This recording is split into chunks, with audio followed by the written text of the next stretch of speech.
So I have a short presentation to begin with, and I'll be giving you a little bit of time to experiment with things as we go through that. After I'm done with this presentation, I'm going to switch over to my computer so I can show you through some examples and get you started on your own projects. So I am introducing to Illustrator, and maybe I should have put illustration because we're using both Illustrator and also Inkscape. Illustrator is the one that I am the most familiar with. Inkscape has some of the more useful extensions. However, I just want to give you a heads up that Inkscape crashes a lot, so I personally like to do a lot more in Illustrator, and then just at the very last minute when I'm trying to use those extensions, I'll move it over to Inkscape.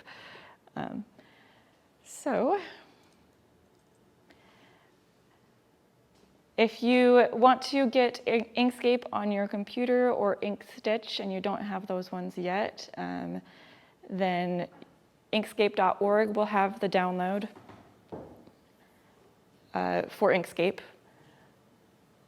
There's a link here. I can come around and show that to you if you'd like to.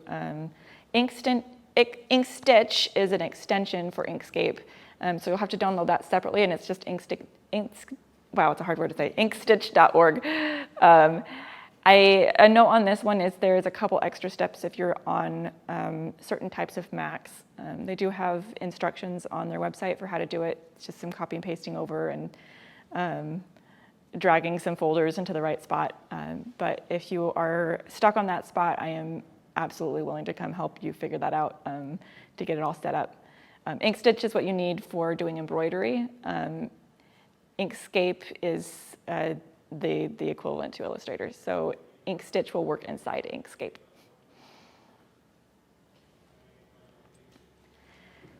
So when you're using the different programs, one of the biggest things that's going to help you is if you get familiar with some of the keyboard shortcuts. I've listed out a few of them. There are so many. I don't know all of them. You'll get to know the ones that are the most useful for you as you're experimenting with it. These are just some of the most basic ones.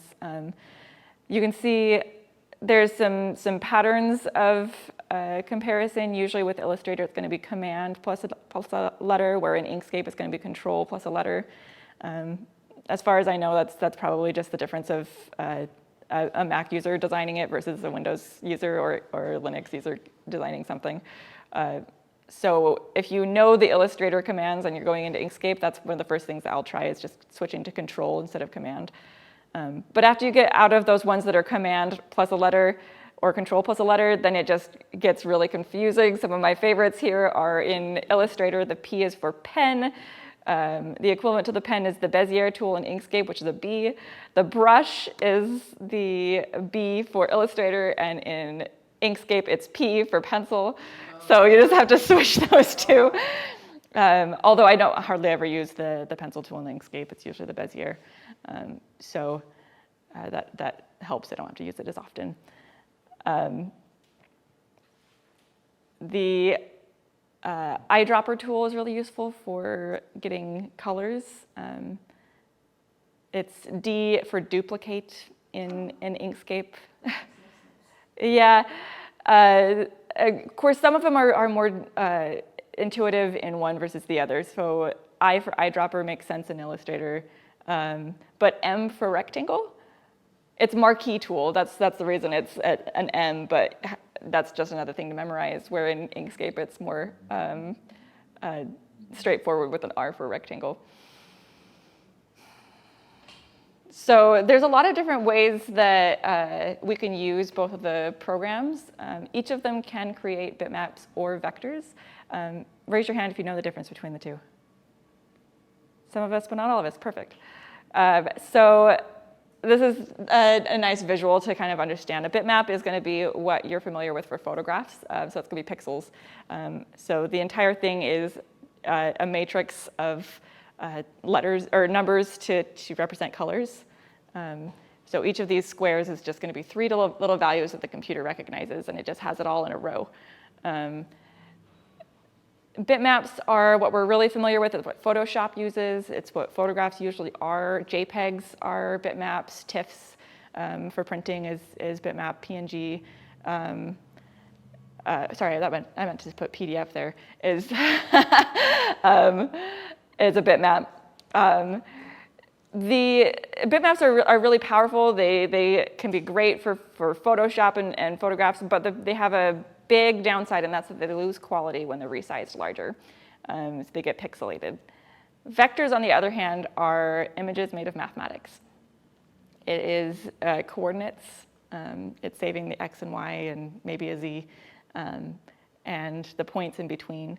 And so because of this, these graphics can be scalable. You can make them as large as you want. You can put them on a billboard. You can shrink them down and then make them bigger again, and it won't lose any of its quality. They do require you to think about images in a different way. Usually what we're familiar with when we're drawing physically, it's a lot more of a bitmap sort of process, especially like within Photoshop. And for vector images, you might have to think more about shapes and geometry when you're creating your images. So I wanted to make a point about computer vision, the way that computers see things versus the way that we see things. A lot of the technology that we'll be using in the labs to fabricate what you're creating in these programs is going to be vectors. And if it's not a vector, the computer, those programs aren't going to see it at all. It's just going to be a blank square. So it has to be a vector image. So everything that I'm going to be teaching today is about how to work with vectors. I'm not going to cover how to work with bitmaps at all. I will show you a couple different display modes to help you to visualize what the computer is actually seeing. Sometimes it can get really tricky and you think that you've made a design and it's supposed to work, and then you switch the display mode and you can see that the computer wasn't getting the same information as you put in. File types will matter. This will be specific to the machine that you're using. So for instance, the AxiDraw is going to use an SVG. I'll go over that a little bit more when we actually do the workshop on Wednesday, because it's not something you have to remember. If you have an Illustrator file, it's going to be fine, and we'll move those over later when you don't have to remember quite as much. Line weight is going to, I guess I just put line weight on there just to make another point of sometimes you're seeing the line weight and you're seeing that stroke small and bigger, but the computer's not. It's just seeing the middle section. Color codes are used in laser printing. That's not my area of expertise, that's Scott, so if you have questions about him, questions about the laser cutter things, go directly to Scott and not to me. I'm putting in the information he's given me, but that's the extent of my knowledge. I'll show you that in a minute. And layers are your friend. Layers help you stay organized, and they're going to communicate different things to the machine. So that's one of the biggest tools that I recommend using. So these are the different types of fabrication that we'll be focusing on. Vinyl, the t-shirt press is actually also using vinyl. And so everything that you need to know about the t-shirt press is going to be covered in talking about vinyl. AxiDraw, laser cutter, and embroidery. Okay, so vinyl and AxiDraw, the biggest thing that I want you to remember with vinyl and AxiDraw is that you're working with outlines. So I have this example up at the top. I played around with some different strokes and brush types and made all of these. I think they're quite interesting images up at the top. And then down at the bottom is what the AxiDraw would see. What is an AxiDraw? AxiDraw is the robotic arm that draws things. It's got a little container for a pen or a pencil, whatever kind of thing that you want to use, and it'll draw for you when you give it the coordinates. Yeah. So tracing images is one of the ways that we can translate things from being a bitmap into being a vector. And this is something that can be really exciting, especially if you're really used to drawing things by hand and you want to use that in the computer. So in Illustrator, that's going to be image trace, and I'll show you that too when we open it up. In Inkscape, it's going to be trace bitmap. There's a bunch of different kinds of tracing, and you can experiment with each one to see which is going to work the best for you in your specific case. And after you're done tracing images, there's an option to simplify the paths, and I'll show you why. So this is an example of it's a drawing that I found online. It's with pencil and I'm assuming marker or watercolor. And you can see up close, it's really pixelated. So this is a bitmap. After I did the image trace, these are two different versions that I got from different ways to do the image trace. You can see one of them, these blue lines are representing those outlines that the AxiDraw or the vinyl cutter would see. On one of them, it's very, very complex. It's kind of a knot of things, and it's maybe not what you would want. You wouldn't be able to see the image anymore. Whereas on the other side, I've messed with some of the settings and made it a lot more clear. And then once it's turned into a vector image, this is the silhouette that I came up with in the end, and this is the outline view. I realize I'm pointing at my computer where you can't see.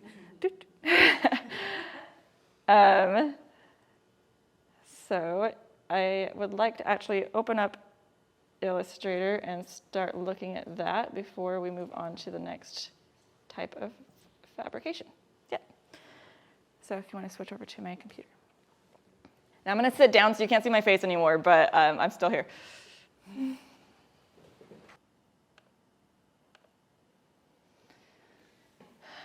Okay, so if everybody wants to go into Illustrator now and just open up a new document, the size doesn't matter at this point.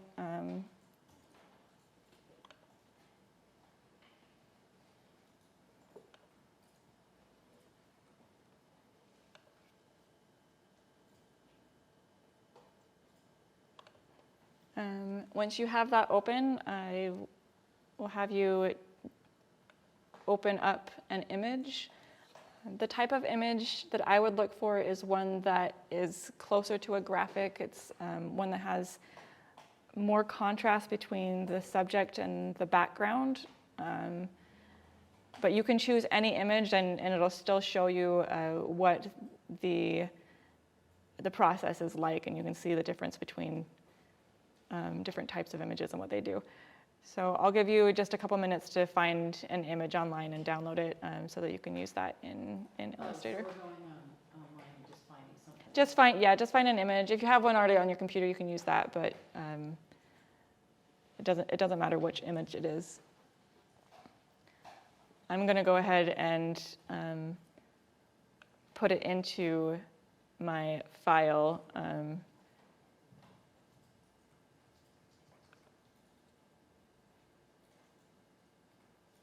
And when you're ready to do that, you'll go to File and then Place, and that'll open up your thing so that you can stick it in. Okay, so when you're in Illustrator, I'll just give you a little bit of an introduction to Illustrator in its entirety.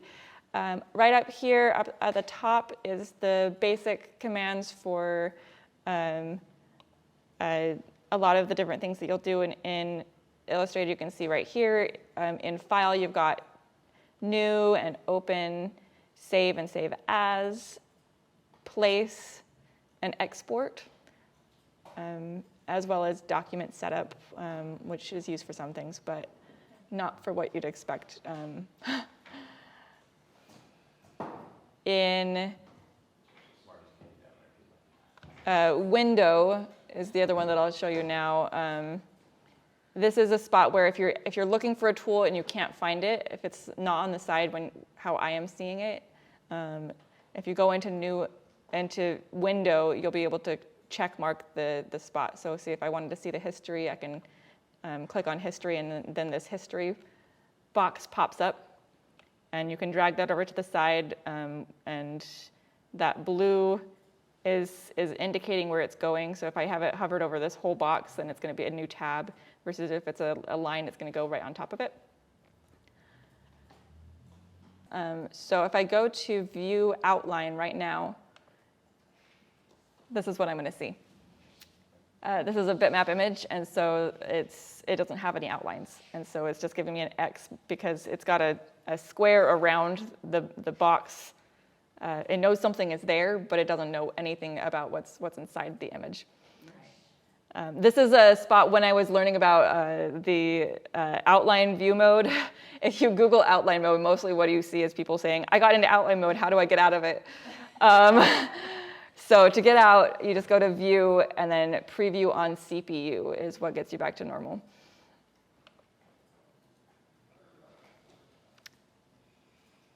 Now to trace this, and Nanda, you were talking about using some of your own things. This is what you would start with, is this image tracing. So you go to Window, and then you'll see Image Trace is one of the options. So I'm going to check that, and it's going to pull up this box right here. Now, if I deselect this, then it doesn't know what it's pointing at, so you have to have the image selected. You'll know it's selected when it has the blue line around and the X across the middle.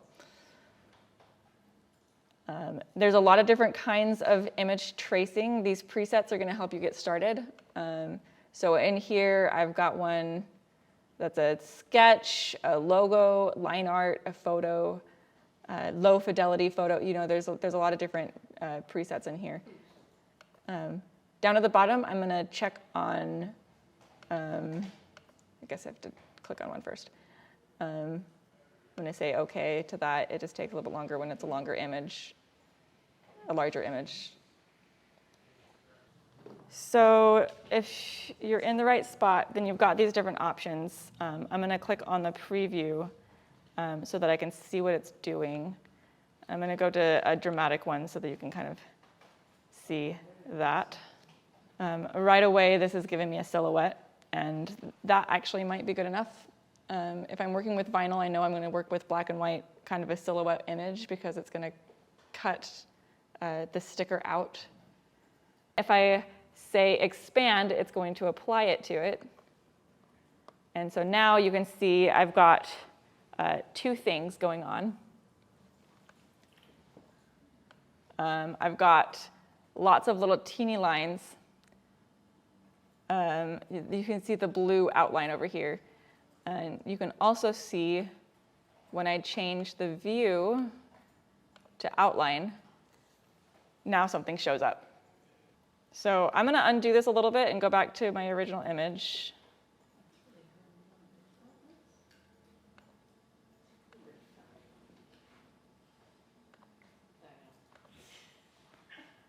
And I want to go over to layers.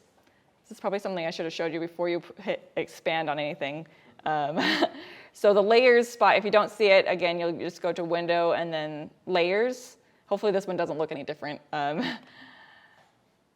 It'll pop up maybe on the side like this. I've just stuck it over in my tools because I wanted it to stay there. I always use it.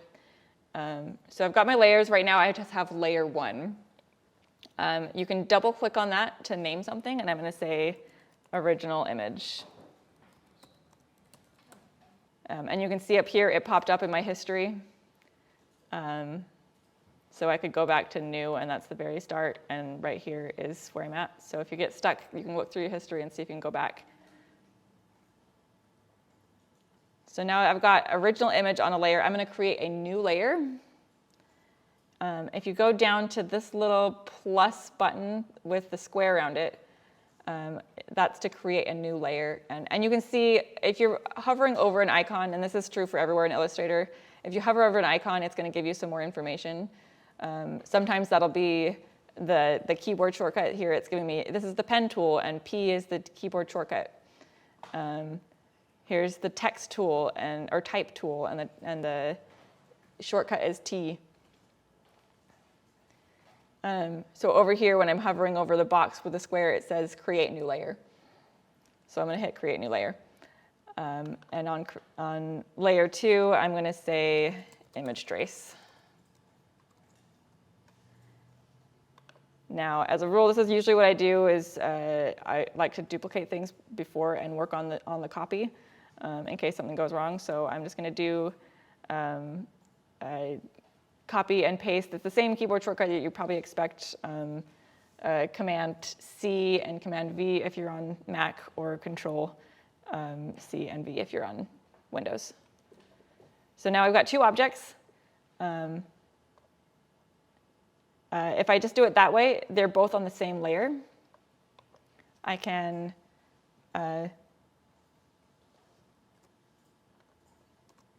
switch that if I do, oops, copy on this one, and then I click on the new layer, and then I say paste. Now this is on a different layer. So at this point, everything that I am doing while this is highlighted over here, it's going to be on this one layer. I'm going to switch to the brush tool. I can do some of this stuff. I can maybe make some rectangles. I like the star tool.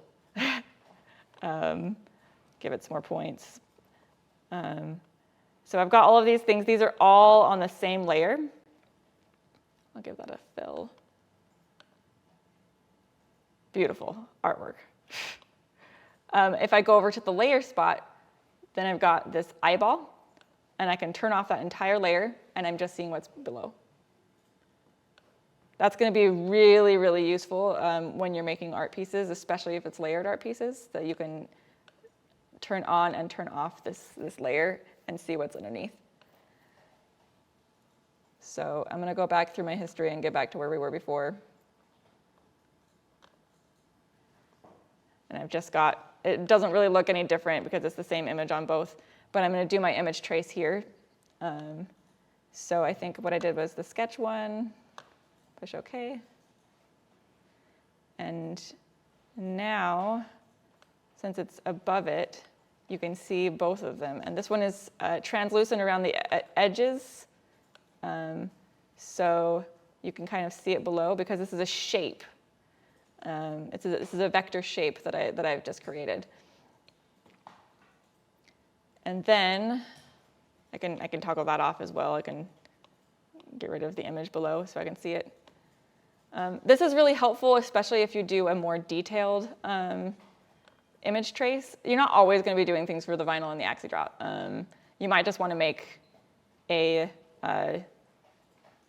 image trace because you want a vector of the same thing, but you want it to look pretty similar. So I'm going to do the same thing. I'm going to copy that lower one. I'm going to create a new image, or new layer, and say detailed trace. Keeping things labeled is going to really help you in the long run. Paste it on there, so we've got another one. I'm going to hide that last one so we're not thinking about it anymore.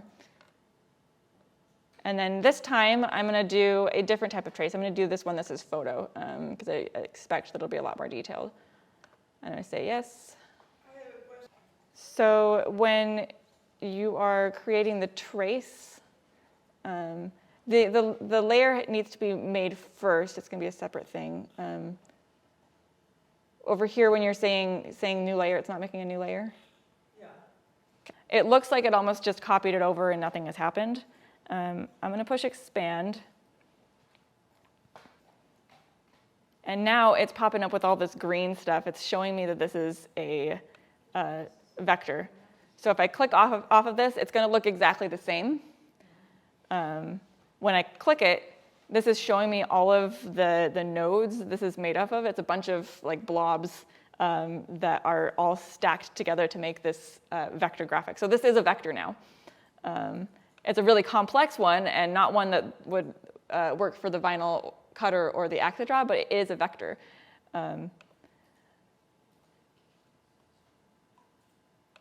again, I can go back to that view outline, and you can see right now, because it's highlighted, it had all of those. But here's what the outline looks like. So this is, if you gave it to the AxiDraw, what the AxiDraw would do with it.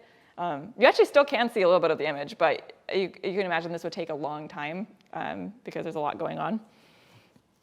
If you do get an image that is a bit more complicated, but it's close to what you want, one thing you can do is to simplify the paths. So I'm going to go back to well, I'll leave it on this view so you can see exactly what's happening. But if I go to Object up at the top,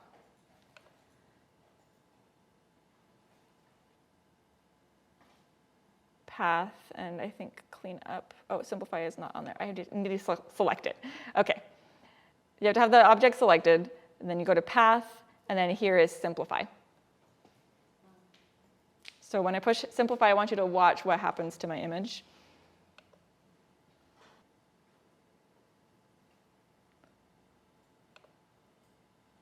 That one didn't change too much. But essentially what it's doing is taking out a lot of the points that don't matter. I'll show in another way.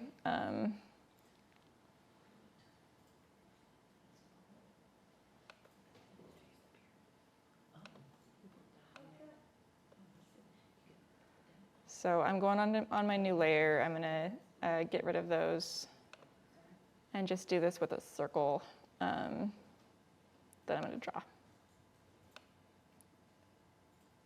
So I just drew that circle, and you can see all of these points. Those are the nodes. This is giving the machine information.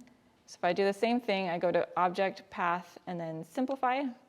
Some of those just disappeared. And if I do the same thing, I can simplify it again. Also on here, you can control how much it simplifies. So this is less, this is more. And you can see it's like smoothing out those corners and making it more and more simple. This is going to be really useful, especially when it comes to embroidery. And I'll go more into that later, but simplifying paths is something really useful. I'm going to try this again to see what happens. Usually it's going to do a little bit more. I was kind of surprised that didn't do much.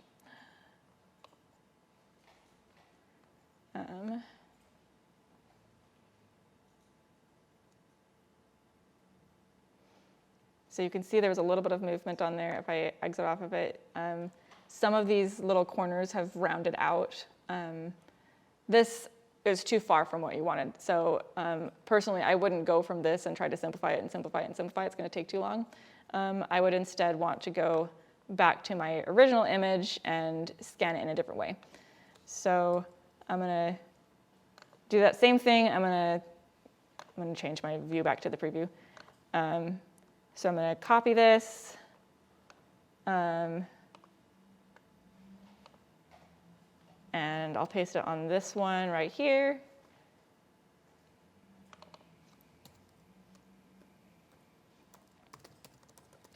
If there's parts of it that you don't want, that you know you'll never want. There is one option that you can get rid of a single color when you're doing the image trace. It's only a single color, not a range of colors, unfortunately, but that gives you a little bit of something to do. So again, I'm going to go into here onto my window because I got rid of it, to the image trace. I'm going to go in and do the photo one again, but I'm going to mess with it inside that image trace. Okay, so the first thing that you can do is you can change the view over here as well. So right now you're seeing the tracing result. You can change that to result with outlines, so you can see a little bit more of what's going on and how complex it is. You can do just outlines, and you can go back to the tracing result again. I'm going to do tracing result with outlines so you can see what's going on. And then over here, you've got different modes. You can do a limited color series, so it's like using a lot less of a palette. It's going to simplify it already from that. And you can toggle this line right now. That one limited it to 30 colors, and I can go all the way down to like 3 or 2.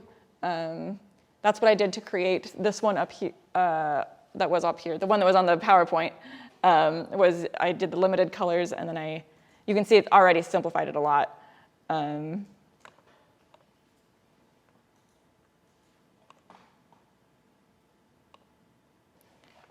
then if I simplify the colors, I apologize that it takes a little bit of time in between each of these things. I know there's a lot of, you can do this, but then you gotta wait.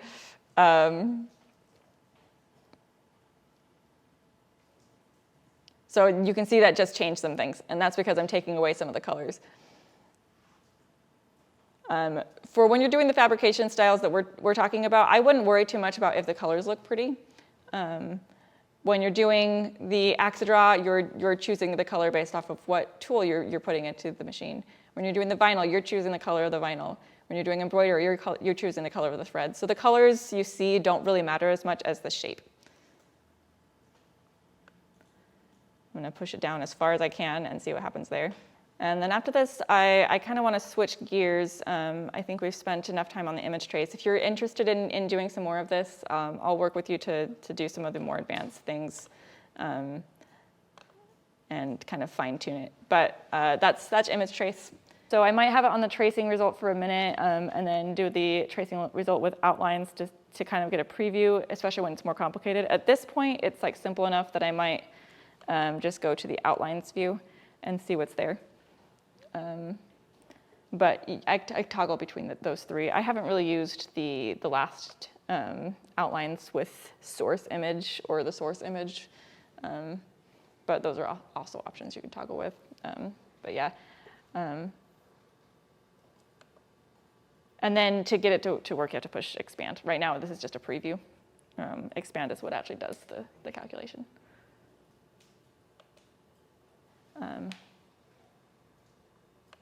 So yeah, now you can see this one here. This one right here, the option to ignore a color, I could have used that to ignore all of this gray. And then you just have more of a silhouette like that's with a translucent background. Okay, you want to switch back over? Oh, sure, I can.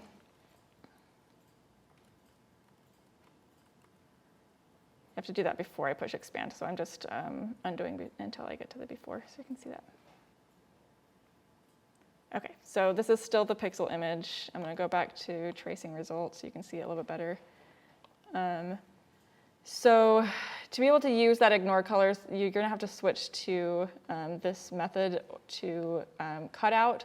The only difference on this is that it's, instead of being a layer and a layer that can overlap each other, it's one color stops where the other one starts. So they're more segmented.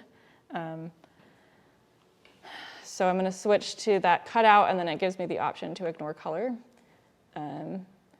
And then I can use that. Choose the color. Yeah, so then I just use that eyedropper and click on there, and then it just deleted all the background. Yeah, that's great. Sometimes you'll have issues with it if your color, your limited color is too high, because then it'll kind of the same as if you're trying to mask something out. It'll get the exact pixel, but then you've got like multiple pixels, and so it's going to leave some behind. So if that happens, you'll just have to simplify it a little bit longer, or a little bit more, on the color range, to be able to get that background gone. I'll show you a little bit more in Inkscape later if you'd like to see how to do that. It's the same thing in Inkscape.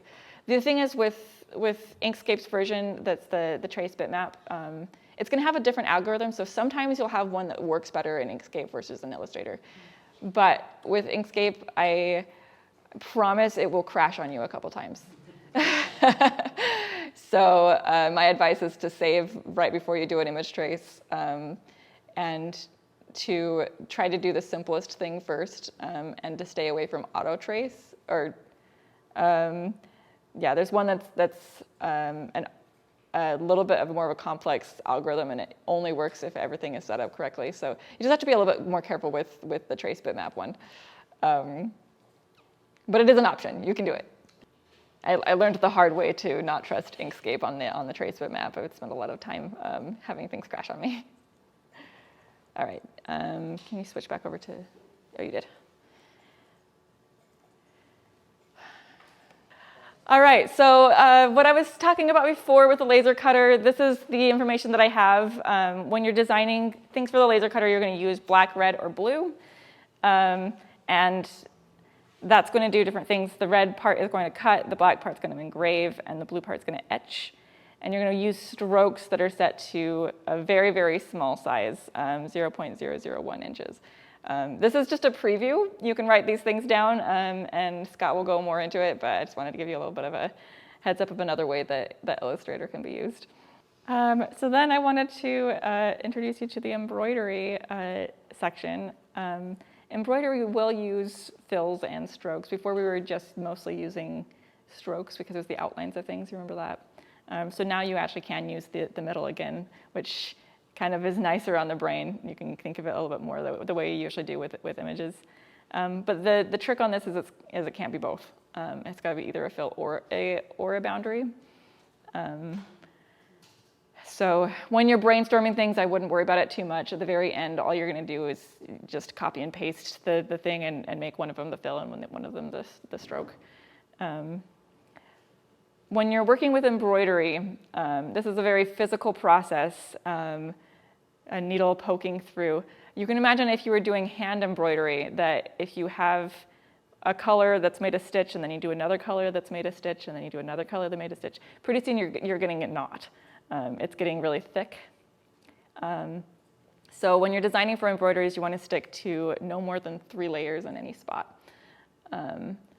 There might be a few exceptions if it's really sparse, but you got to be really careful because anything more than 3 layers and it might break the needle on the machine. So really pay attention to how much you're stacking things up on top of each other. These last things I'll show you more in Inkstitch and Inkscape. So I'm going to move over to the other program. And I know you're learning a lot. I'm throwing a lot of information at you, and I kind of wanted to do it this way so that we can spend the rest of the time having you each focus on what you wanted to make, and I can ask your specific questions. So these are just kind of the bare basics that you have to know to be able to use Inkstitch. So let me move some things over and then I'll have you switch it over. Give me just 1 second. So this is Inkscape. If you're still in Illustrator, I would just pause it for a minute and come back to it later and open up Inkscape if you've got it on your computer. So Inkscape can do a lot of the same things that Illustrator can do. You've got tools along the side. There's shortcuts that you can memorize. You can make all sorts of shapes and designs. You can make layers. It also has the added benefit of having an objects thing. I use the objects a little bit more than layers. So if it's not popped up when you're in Inkscape, you just go to Object and then push Objects, and you'll have this thing. And it looks really similar to the Illustrator Layers section. To change the size of the artboard or the background, you're going to go into File and then Document Properties. And it's going to come up with something that looks a little bit more confusing than we're used to with Illustrator. Illustrator is like really meant for creatives, and it's like got a really good user interface. Inkscape has a lot more information. But to be able to change the size, you just go to Custom Size right down here.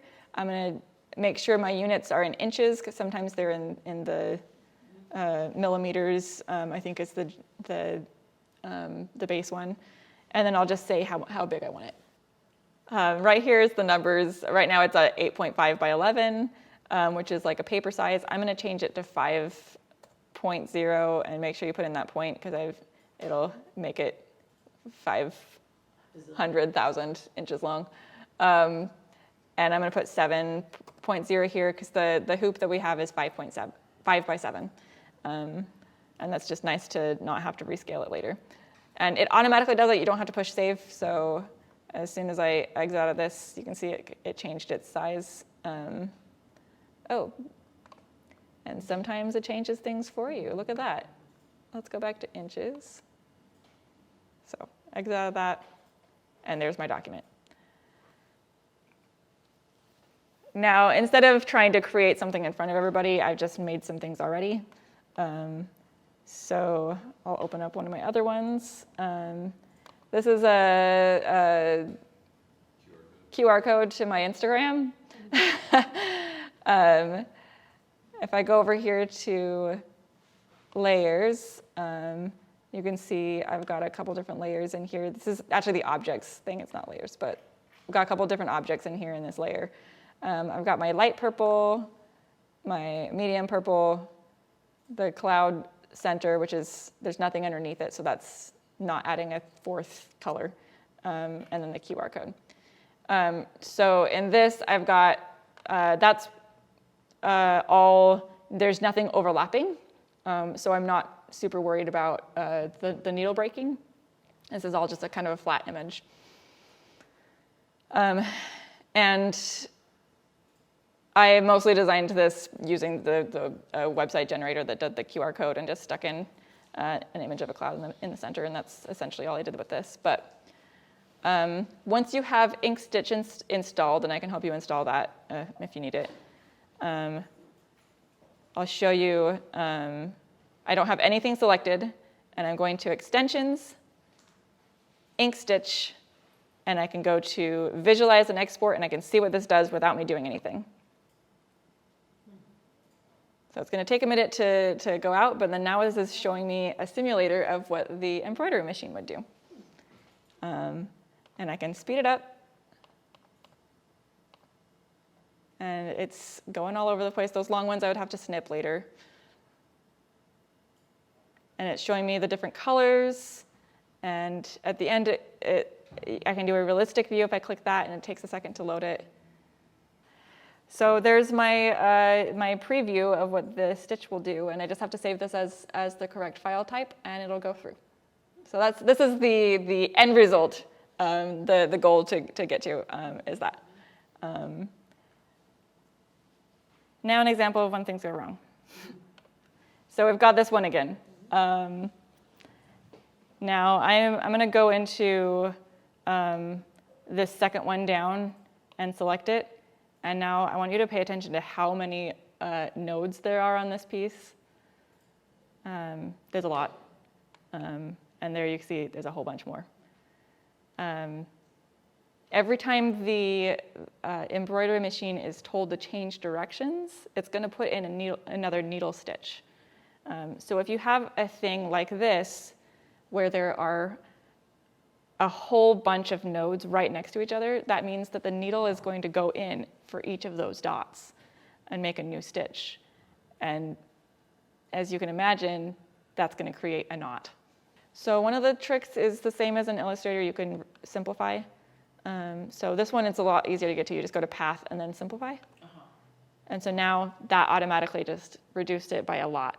When you do this, sometimes it can mess with your design a little bit. So you can see now there's little white gaps. So I might have to go through this and kind of individually change those. Actually, I'm going to do the simplify on this one first before I have to redo work. Because there's two different layers on this one. So yeah, so I might have to go in and just kind of tweak this, like drag that over a little bit so that it's, but once it's a lot more simple, that's going to be a lot safer of a design. There's the other problem with this is that some of these are really long and skinny. And when you're going onto the embroidery machine, if you have a square like this, this is going to do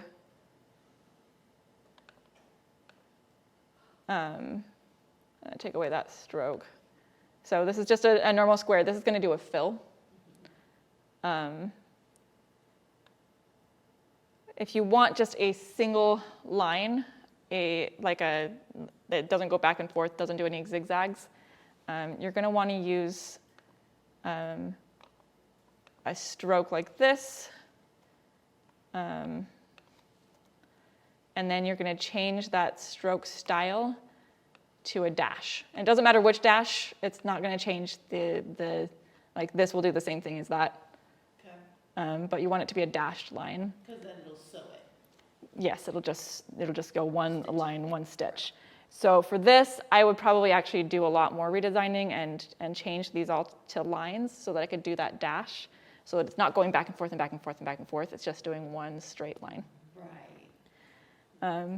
And you can see from this that this came from an image trace, and maybe sometimes the image trace going straight to embroidery will work.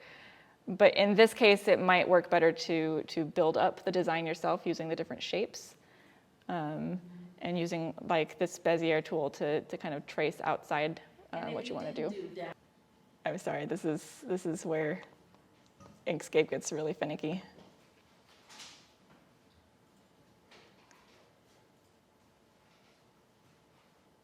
Okay, I'm going to go into the parameters instead because that'll also give you a bit of a preview. It's just not quite as good of a preview, but it'll still do it. And this will let me show you some other things. So right now, this is the fill, and you can see it's just doing that stitch. There's a lot that you can change with this. You can just leave this as is, and that's maybe what I would recommend at first, to just leave it as is. But you can change things. You can change the angle of the stitches. So I'm going to change that to 30. No, it's not showing what it's actually supposed to do. There it goes. Okay. Oh, there we go. Okay. So now it's going at an angle. You can change the spacing between rows. I would not go below 0.25, but you can go up as wide as you want. It'll take a second to change that. You can get rid of the underpath, and to do that you have to actually do it in 2 spots, in that fill underlay spot. And then now you see there's that like zigzag spot that was underneath it is gone. This underlay, you have the row spacing here. This is automatically about 3 times whatever your spacing between rows is. So if this is 3, the fill underlay row spacing is going to be 9. You can change that. You can say I want that to be 1 millimeter, and then it'll send. This is the first layer, and then the fill stitch is the second layer. And now you can see I've kind of done skinny underneath and wide on top. If you get rid of that, it'll go back to its 3 times as wide as the top. So that's fills. Now I'm going to select, you can do these each object separately, so you can give like this some direction and say apply and close, and then do this, give it different directions and apply and close, and that's through the parameters. So this one is giving me different options because it's a stroke instead of a fill. Before we had, I think it was auto here, and I didn't change that. But now we have this running stitch, and that's just going around, not doing anything other than that. That's the basic one. I can change it to some fun things like this ripple stitch. This is one that I use to create this. Oh, that's so cool. So you can see if I do the ripple stitch, now it's doing something funky.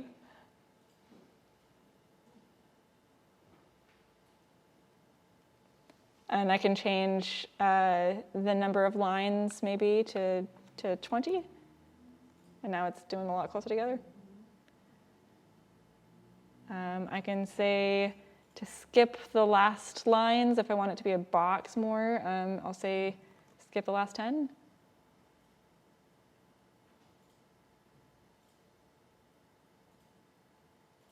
And then it stops, and there's a kind of a frame. Yeah, it can get really fun. The other thing that I can do is maybe I want this to be a really thick outline.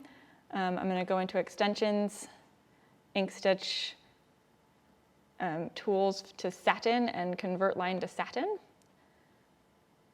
So now you have, it looks like a double line. If you've got curves, it's going to get a lot more finicky. You might have to adjust things yourself. But this one was pretty simple. So now if I go in to parameters again, it's giving me this satin column. And now you can see it's a zigzag back and forth.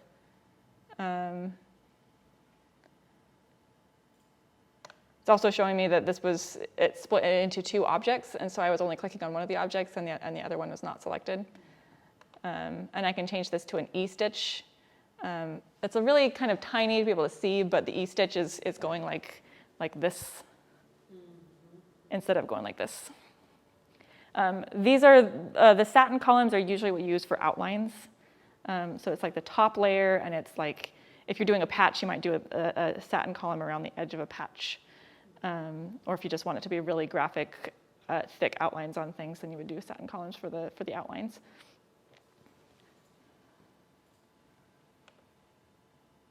I'm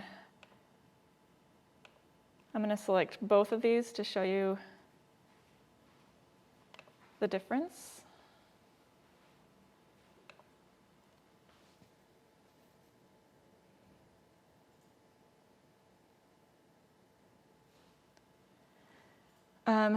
So first off, since they were both selected, it's giving me that line in between, and that's something you would just have to snip.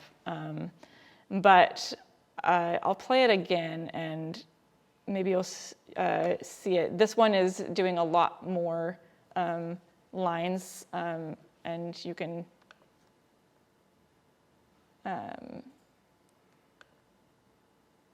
change this to a zigzag stitch.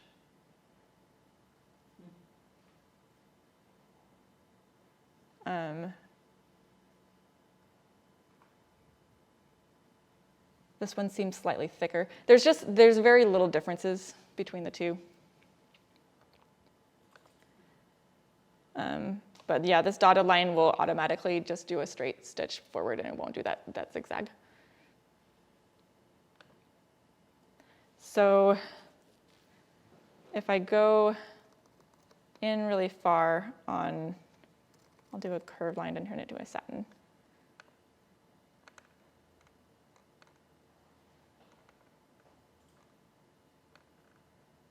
Got some curves in here. Okay. So I've got this shape. I'm going to go in and change this to a satin again.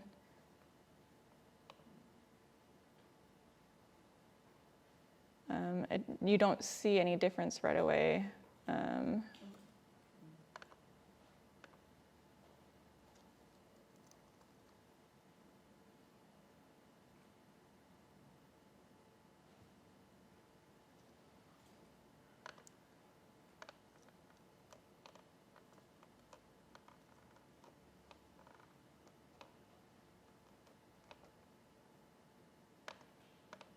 Change that width to 1.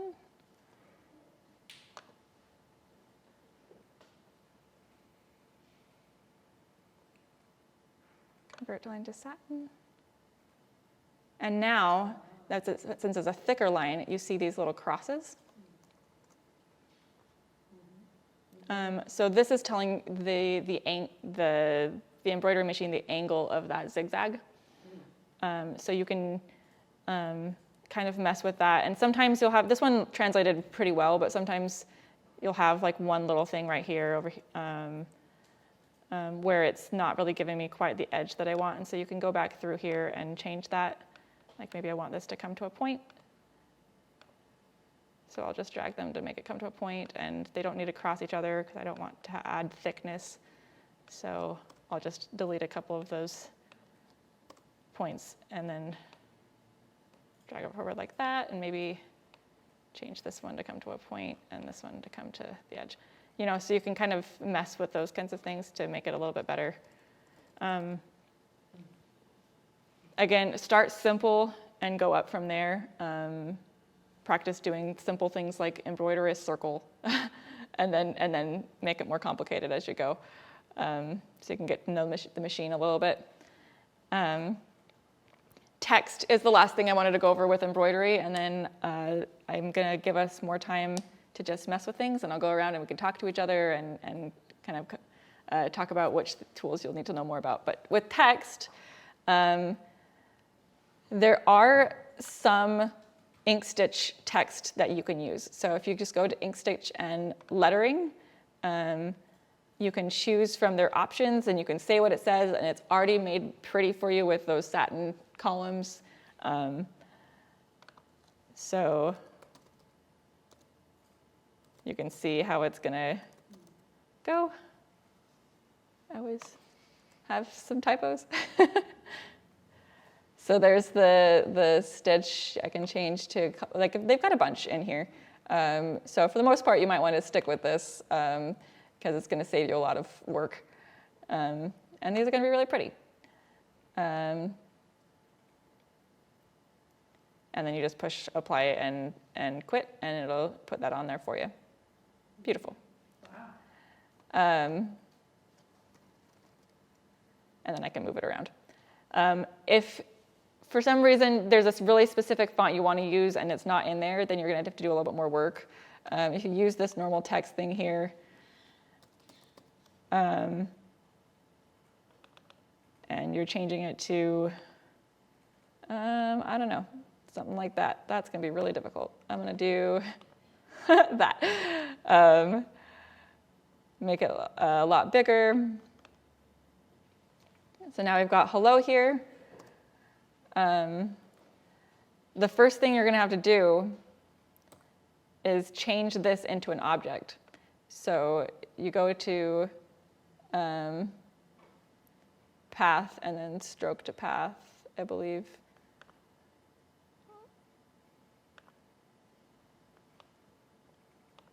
I might have to troubleshoot that. But now you see that these each are objects that you can change individually, and you can't double click and edit the text anymore. But then you're going to do the same things as you would with these shapes, and you can say, change this to satin, and go through individually and fix those satin columns so it looks just right, the same way we did this over here.